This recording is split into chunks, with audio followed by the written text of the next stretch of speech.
Mesdames et messieurs les présidents d'associations, mesdames et messieurs les anciens combattants, mesdames et messieurs les représentants des corps constitués, messieurs les porte-drapeaux, mesdames et messieurs, j'aurais aimé vous présenter monsieur Guy Letellier, qui aurait dû être là ce soir, qui fut à l'âge de 16 ans un des combattants de la libération du Blanc-Ménil. Malheureusement, il nous a prévenu ce matin qu'il était souffrant. Il se bat avec courage, comme il l'a fait, notamment le 27 août 1944, lorsqu'il se trouvait aux côtés d'Émile Bidan, lorsqu'Émile Bidan est tombé. Et nous souhaitons bon courage à Guy Letellier. Nous irons lui apporter dès demain une prise de vue, nous lui montrerons un petit peu comment cette belle soirée s'est passée. Mais malheureusement, j'aurai l'occasion de vous parler de lui dans mon propos à venir, mais on aurait bien aimé qu'il soit à nos côtés aujourd'hui. Il y a 70 ans, le dimanche 27 août 1944, le Blanc-Ménil redevenait le Blanc-Ménil. Après 4 années de souffrance, d'occupation, parfois de résignation, après 4 années de honte, d'humiliation, de privation, après 4 années de colère, d'attente, de combat, le Blanc-Ménil est enfin libéré par son peuple avec le concours des armées de la France. Ce matin-là, les Blanc-Ménilois ont vu défiler avec bonheur les hommes de la 2e DB. Nos anciens s'en souviennent. Ces hommes-là, tout comme ceux du débarquement de Provence, venaient des deux côtés de la mer Méditerranée. À leur côté combattaient des Espagnols, des tirailleurs sénégalais, les Goumiers, les Tabors, les Spahis, les Zouaves. En pensant à eux et à leurs descendants, je pense à cette phrase de Marc Bloch dans L'étrange défaite. La France, dont certains conspireraient volontiers à m'expulser aujourd'hui, demeurera, quoi qu'il arrive, la patrie dont je ne saurais déraciner mon cœur. J'y suis né, j'ai bu aux sources de sa culture, j'ai fait bien son passé, je ne respire bien que sous son ciel, et je me suis efforcé, à mon tour, de la défendre de mon mieux. Ces combattants sont nos aînés, nos parents, nos grands-parents. Ils sont pour nous des exemples, devant lesquels nous devons nous tenir droit. Nous leur disons aujourd'hui notre fierté d'être leurs fils et d'être leurs filles. Oui, monsieur Bouquin, je sais que vous êtes présent en famille.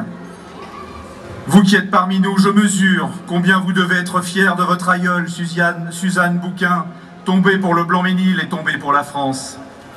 Oui, monsieur Lemel, et je sais que vous êtes présent en famille, ici ce soir, nous nous souvenons avec vous de votre aïeul, Louis Lemel. Oui, madame Castrataro de Lec, nous partageons avec vous une pensée reconnaissante pour votre aïeul, le commandant de Lec. Certains d'entre eux étaient encore là, lorsqu'au matin du 27 août, vers 9h30, les premiers chars de l'escadron du 12e cuirassé de la 2e DB, dirigés par le commandant Rouvillois, font trembler les pavés de l'avenue de Drancy, qui est aujourd'hui l'avenue Henri Barbus, tout près d'ici. Guy Letellier était là lui aussi, avec la ferme intention d'en finir avec l'occupation et d'en finir avec la guerre. Il m'a raconté comment les blindés étaient remontés jusqu'à l'avenue Charles Floquet, tout près d'ici, jusqu'au coin de l'avenue Charles Floquet, et comment à l'âge de 16 ans, il a décidé de les rejoindre, l'arme à la main. Comme tous les Blancs-Ménilois, j'ai entendu tout au long de mon enfance le récit de cette journée héroïque, où des enfants de 11 ou 12 ans aidaient les adultes à couper les arbres avenue Pierre et Marie Curie, à la hauteur du magasin Margotto, le grainetier que chacun connaît, pour barrer la route aux chars allemands. Plus tard, élève au collège Coton, je me souviens des pelleteuses qui creusaient la terre du vieux pays du Blanc-Ménil et y trouvaient parfois des obus qui n'avaient pas éclaté. C'était l'occasion d'évacuer la totalité des collégiens du du collège Coton, et je compris à ce moment-là ce qu'avait été le marchand de vélo, le fils de l'épicier, le fils du fourreur de la rue de la Paix. Il y avait aussi le fils du boucher, et tellement d'autres jeunes qui ne voulaient pas attendre une minute de plus pour retrouver le goût de la liberté.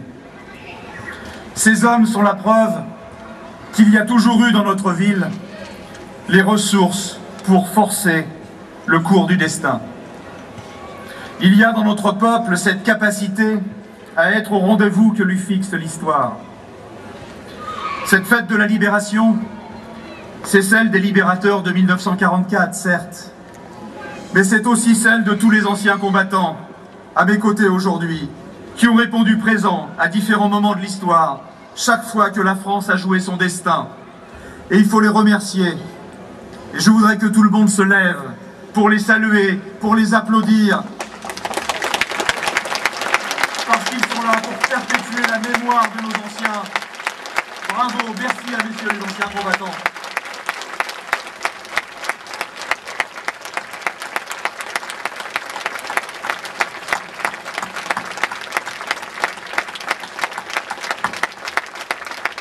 Je voudrais également que l'on se souvienne de tous les Blancs-Ménillois morts pour la liberté, et notamment ceux qui sont tombés le 27 août 1944, le jour même de la libération.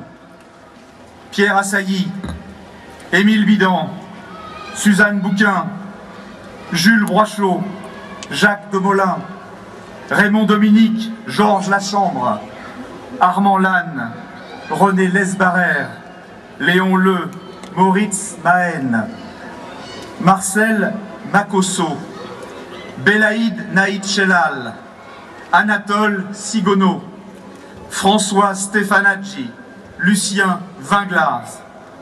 À quoi pensiez-vous ce matin-là du 27 août 1944? Vous pensiez d'abord à la liberté. Et vous avez mesuré ce matin-là qu'elle a toujours un coût, même si elle n'a pas de prix.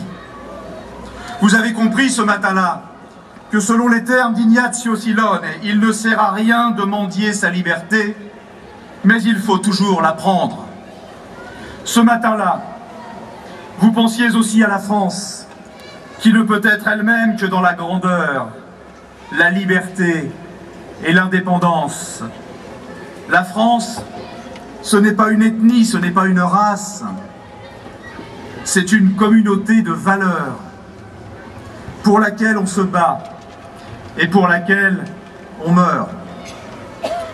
Dans ces minutes de l'histoire qui dépassent chacune de nos pauvres vies, tous les Français assoiffés de justice et de liberté ont défendu leur pays. Quelle que fût leur couleur, quelle que fût leur religion, ils sont morts pour que nous vivions. Si nous commémorons aujourd'hui la libération du Blanc-Ménil, c'est pour rendre hommage à ces Français venus de partout, pour défendre la France et la sauver. Il y avait parmi eux des Français d'ici et des Français d'ailleurs, des Français qui croyaient au ciel, des Français qui n'y croyaient pas. Même couleur et même éclat, et je le dis avec Louis Aragon, fous qui songe à ces querelles au cœur du commun combat. La libération du Blanc-Ménil n'appartient ni à un clan ni à un parti. Elle est ce moment si particulier de notre histoire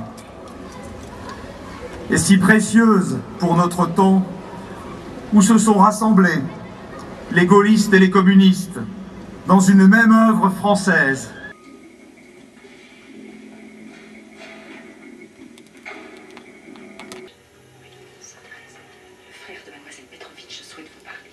Du Blanc-Ménil, heureux d'être ensemble. Aujourd'hui, c'est à la France d'aujourd'hui que nous rendons hommage. C'est à la France de toujours que nous rendons hommage. Vive le Blanc-Ménil, vive la République et vive la France.